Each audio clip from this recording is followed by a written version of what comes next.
Lihat keutamaan yang Anda dapatkan. Apa kata Nabi SAW? Maka akan dicatatkan baginya 10 pahala. Ini keutamaan pertama.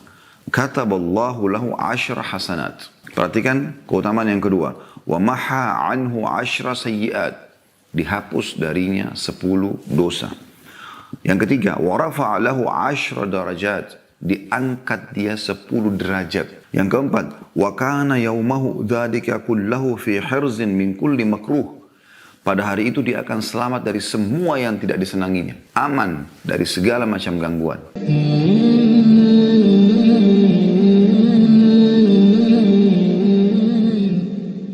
Kita akan membaca hadis pertama, lanjutan daripada bahasan kita di bab ke-25. Sekali lagi anjuran membaca zikir-zikir yang diucapkan setelah sholat subuh, asar dan maghrib.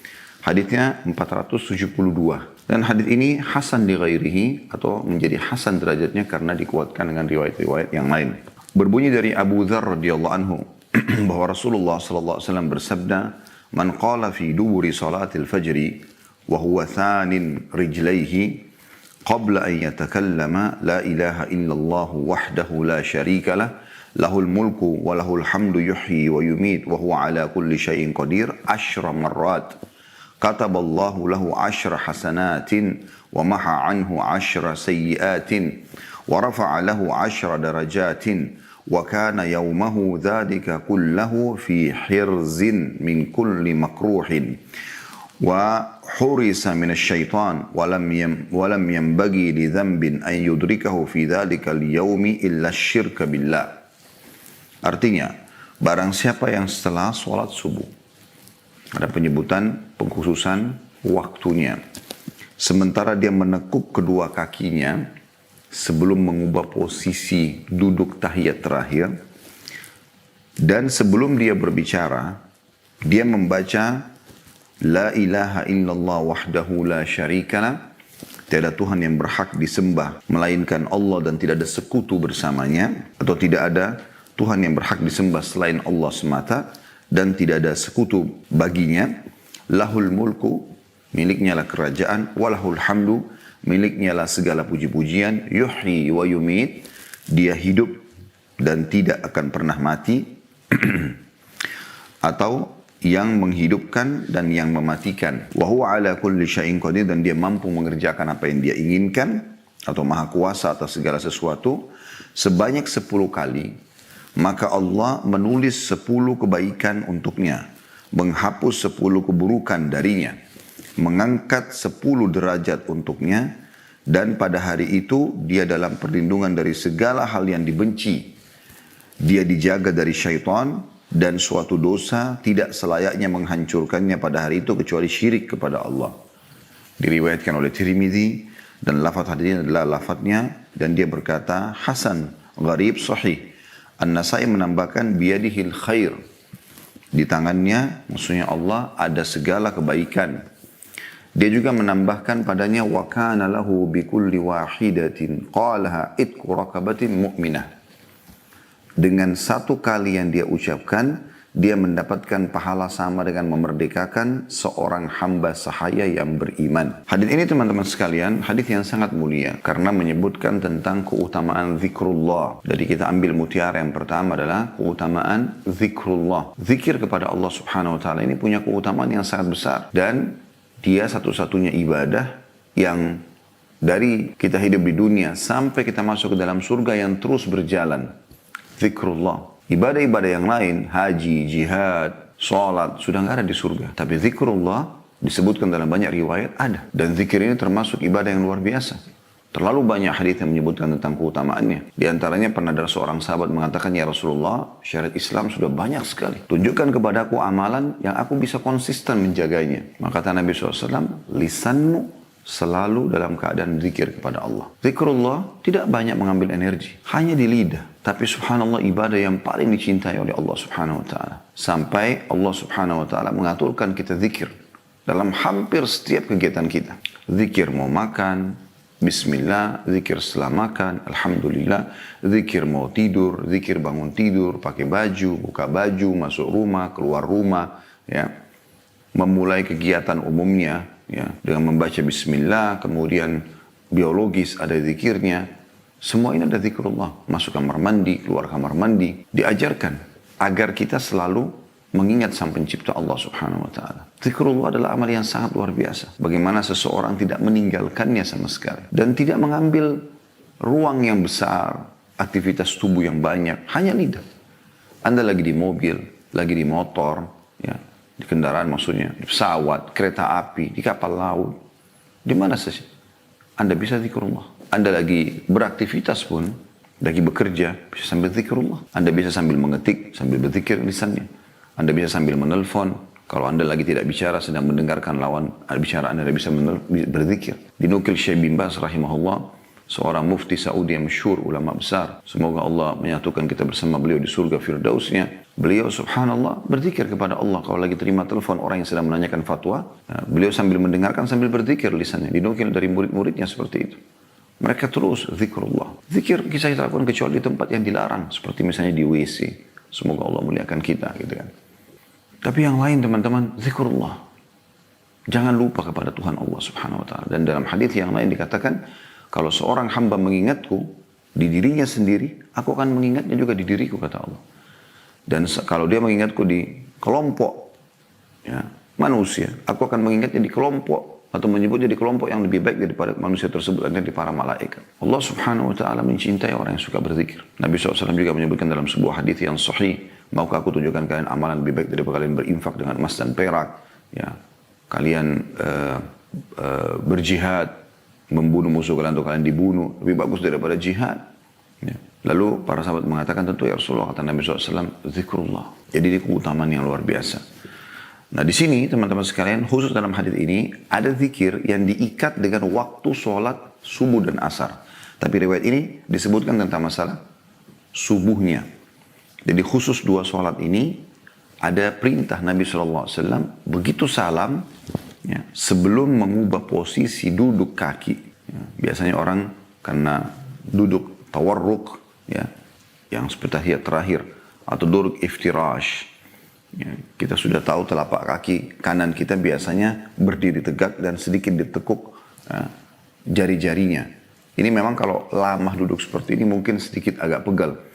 Nah, tapi anjuran dalam hadis ini justru sebelum mengubah posisi duduk itu. Lalu Anda baca 10 kali. La ilaha illallah wahdahu la syarikalah, lahul mulku wa lahul hamdu. Ada kalimat yuhyi wa yumit wa huwa ala kulli syai'in qadir. 10 kali. Dalam riwayat Tirmidzi, riwayat An-Nasai ditambah biyadihil khair wa huwa ala kulli syai'in qadir. Ini dibaca 10 kali. Zikir ini khusus terikat dengan waktu subuh dan waktu asar. Bayangkan teman-teman, hanya ini saja yang kita baca. Lihat keutamaan yang Anda dapatkan. Apa kata Nabi SAW?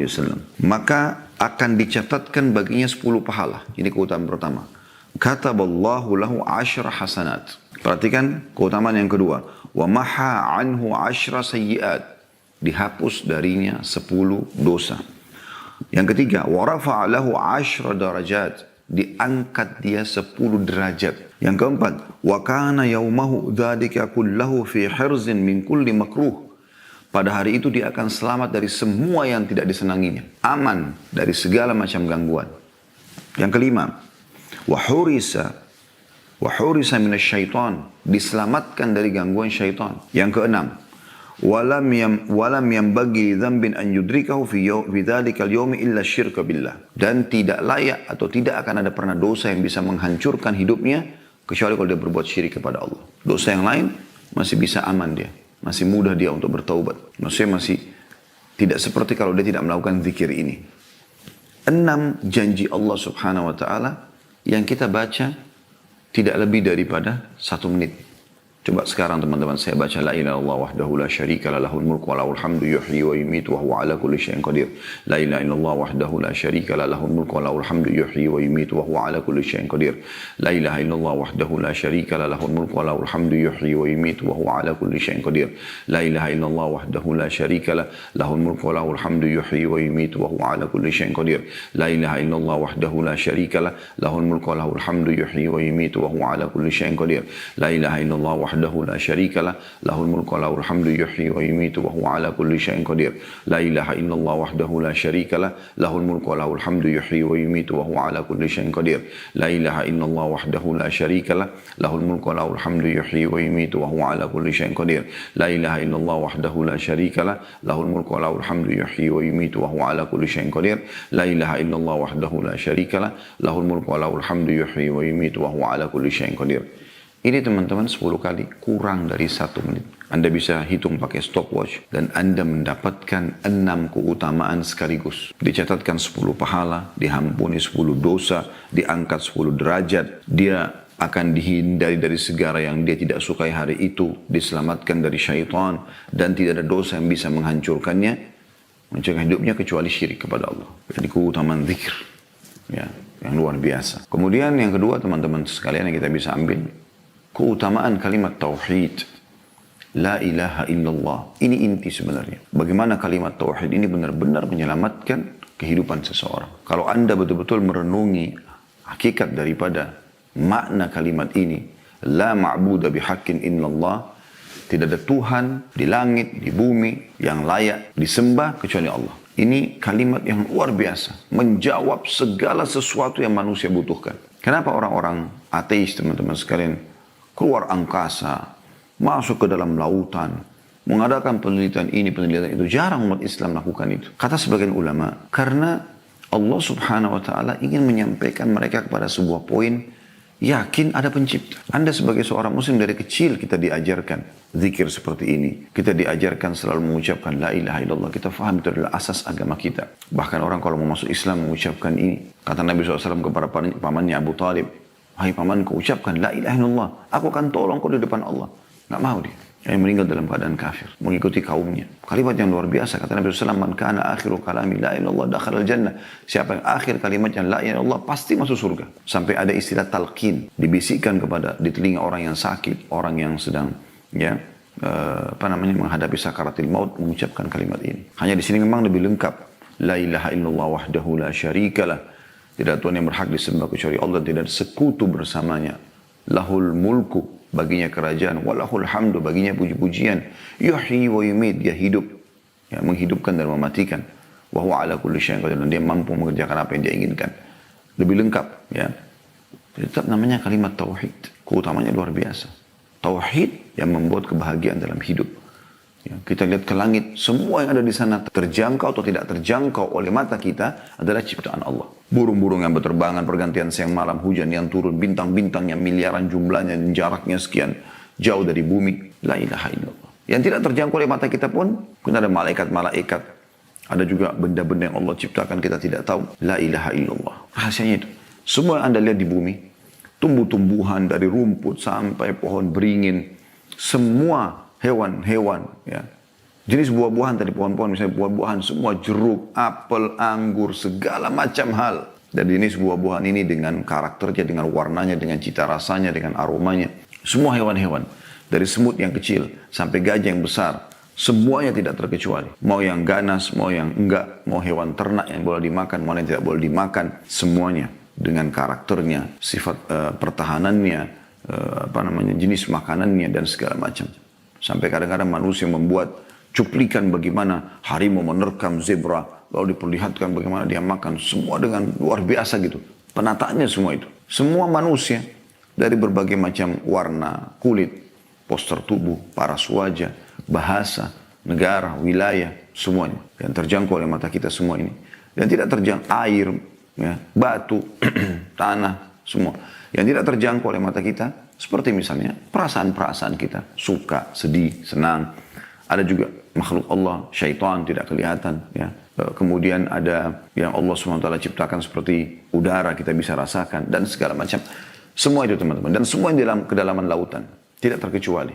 Semua jenis hewan dari yang ikan kecil sampai ikan paus yang besar. Jenis airnya asin, berapa luas wilayahnya, perawatannya, segala macam. La ilaha illallah kata kuncinya.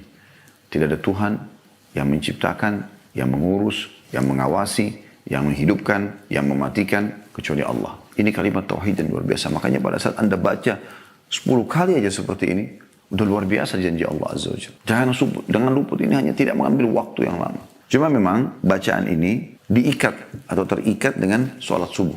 Ya. Di luar sholat subuh, ada anjuran membaca zikir ini 100 kali di pagi dan 100 kali di sore tanpa kalimat atau tanpa kata-kata yuhyi wa yumit.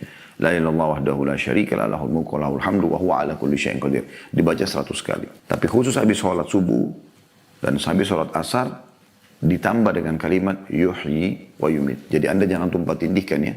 Teman-teman yang rutin membaca zikir pagi petang, perhatikan baik-baik hadisnya, tidak ada kata-kata yuhyi wa yumitnya.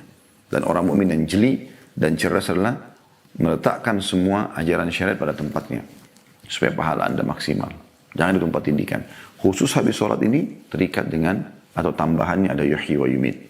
Ini keutamaan yang kedua. Keutamaan yang ketiga, kita coba membedah 6 keutamaan ini. Atau mutiara yang ketiga ya, bedahan atau rincian daripada ke-6 keutamaan ini. Dicatatkan baginya 10 pahala. Jangan pernah Anda anggap remeh teman-teman sekalian. 1 pahala itu seperti angka 1. Seperti sabda Nabi SAW, la tahkiranna minal ma'rufi syai'a. Jangan kalian pelit-pelit dengan satu kebaikan. Jadi Anda harus pahami masalah ini. Bisa saja senyum dengan muslim itu pahalanya 1 gunung, kita tidak tahu. Dan dalam syariat kita sering kali disebutkan pahala segunung, pahala segunung. Jadi jangan anggap remeh. Siapa yang mau sholat di jenazah dan mengantar ke kuburan dapat 2 gunung. Kalau dia cuma sholat tanpa mengantar maka dapat 1 gunung, kata Nabi SAW. Pahalanya besar. Jadi bahasa kirat ini sering disebutkan dalam hadis-hadis Nabi SAW. Nah, atau segunung gitu. Begitu juga dengan wa maha anhu asyrah sayyiat, dan dihapus darinya 10 dosa. Jangan Anda anggap 10 dosa. Dosa apa sih gitu. Seperti misalnya sabda Nabi SAW, siapa yang memelihara anjing di rumahnya maka akan dihapus darinya atau akan dihilangkan darinya segunung atau 2 gunung pahala. Itu kan berarti hal yang kadang-kadang dianggap remeh oleh orang ternyata mendatangkan mudarat yang sangat besar. Bisa saja orang hanya menggibah, dianggap itu biasa, ternyata dosanya besar. Maka dengan seperti ini dihapuskan dosa-dosa yang luar biasa. Kemudian diangkat untuknya 10 derajat, 10 level. Kalau seandainya teman-teman sekalian, perbedaan kita di satu building bangunan, antara kita sama teman kita, bedanya dia di lantai 1, kita di lantai 10. Itu udah sangat luar biasa jauh. 10 derajat saja, 10 level. Atau misalnya di kantor, antara Anda sama atasan Anda. Bedanya 10 level Anda baru bisa sampai ke dia. Mungkin Anda butuh tahunan waktu. Ini luar biasa ini. Ini kalau Anda lakukan sekali. Subuh tadi misalnya. Kalau Anda lupa Anda bisa baca sekarang karena kita sedang pelajari. Sebentar asar juga jangan lupa dibaca. Baik. Kalau Anda lakukan 10 hari, berarti sudah 100 pahala, 100 dosa.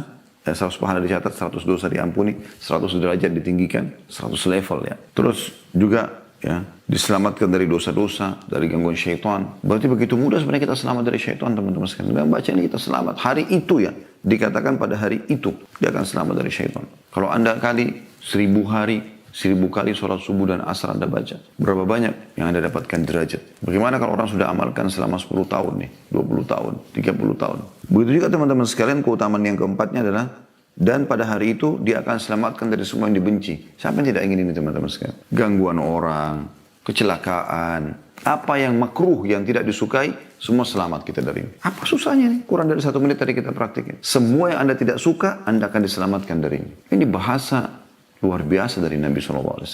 Jangan disia-siakan. Kemudian diselamatkan dari syaitan, musuh utamanya manusia yang suka menyesatkan manusia, mencelakakan manusia. Kalau Anda cuma baca ini lalu kemudian tidak ada satupun syaitan yang bisa menggoda Anda, itu sudah luar biasa. Apalagi ditambah tadi dengan keutamaan-keutamaan sebelumnya. Belum lagi dikatakan, ya ini yang perlu kita titik beratkan, yang keenam adalah, dan tidak akan ada dosa yang menghancurkannya, kecuali syirik. Dan ini menandakan dosa bisa menghancurkan kehidupan seseorang. Membuat sumpek, suntuk, sedih, permasalahan-permasalahan hidup kebanyakan muncul karena dosa. Sebaliknya berarti kalau orang zikrullah, zikir kepada Allah, ibadah kepada Allah, maka dia akan aman. Ini luar biasa teman-teman, keutamaan hadis ini.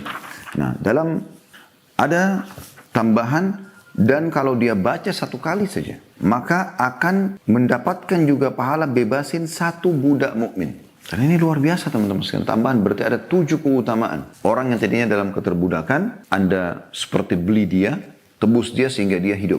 Nah itu kan pahalanya luar biasa, karena pada saat Anda bebasin seseorang dari keterbudakan, kalau Anda bebasin, kayak misalnya Abu Bakar membebasin Bilal, menebusnya ya, dari Umayyah bin Khalaf, kemudian dia bebas. Nah semenjak itu Apapun yang Bilal lakukan, dipanen pahalanya oleh Abu Bakar. Ini penyebab orang yang jadi leluasa bergerak, melakukan ibadah, tidak lagi terkait, harus disiksa oleh majikannya segala macam. Ini keutamaan yang ketujuh. Kita baca hadis 1b-nya. An-Nasai juga meriwayatkan dari hadis Mu'adz bin Jabal radhiyallahu anhu, dan dia menambahkan padanya, وَمَنْ قَالَهُنَّ حِينَ يَنْصَرِفُ مِنْ صَلَاةِ الْعَصْرِ أُعْتِيَ مِثْلَ ذَلِكَ فِي لَيْلَتِهِ. Barang siapa yang mengucapkannya ketika sholat asar, selepas sholat asar, atau selesai sholat asar, maka dia diberi seperti itu pada malamnya. Makanya tadi saya bilang di awal, subuh dan asar. Tapi lafaz yang pertama menyebutkan tentang subuhnya. Lafaz yang kedua atau tambahan An-Nasai menyebutkan juga asarnya. Jadi dua waktu ini. Sebelum mengubah posisi duduk semuanya, teman-teman baca 10 kali.